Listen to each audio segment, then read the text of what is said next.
Oh, hey there. So, last night, my girlfriend asked me to make her a meal to go for today. And after much polling with her, we decided on hamburger steaks with fried rice and grilled tomatoes. Now, she gets here in about, 2 hours. And without further delay, let's get cooking. So first we're making rice. For the love of all things holy, please wash your rice before cooking it. Next, the burgers. We're going to dice up onions, garlic, and sliced bread. Then to a bowl, we're going to add ground beef and ground pork in a 1-to-1 ratio, and then add in the bread, diced onions, 1 whole egg, black pepper, some sugar, and enough soy sauce to drown a fish. Then we're going to mash it all together until homogeneous, give it a good spanking for quality control, and tenderly roll it out into fist-sized meatballs, placing a dimple in the middle for easier cooking.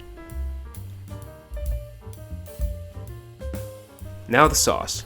Our hamburger steak sauce will be made up of soy sauce, ketchup, mustard, Worcestershire sauce, and sugar.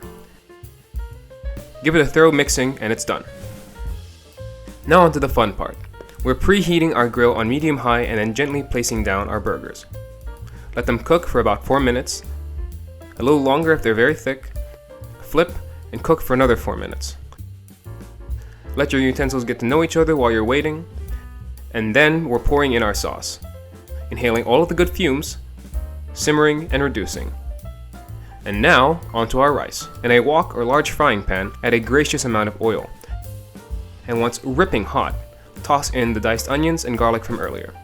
Once toasted, we're stirring in 1 egg street market style, cutting it up into bits, and now we can throw in our usually day-old rice, but fresh is fine too. Add in some peas and carrots, soy sauce, and some processed meat, in this case a local sausage called linguiça. Give it a good tossing and we're done. Finally, for some freshness, we're grilling some tomato slices. It takes a few minutes, but the augment in taste is worth it. All that's left is to serve it. In this case, in a nice bento style box I've got lying around, and topping with some fresh cut green onions from the local market.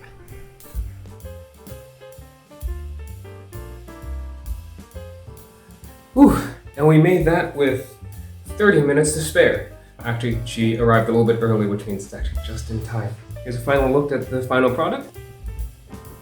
Best to all of you. Let's hope she likes it too.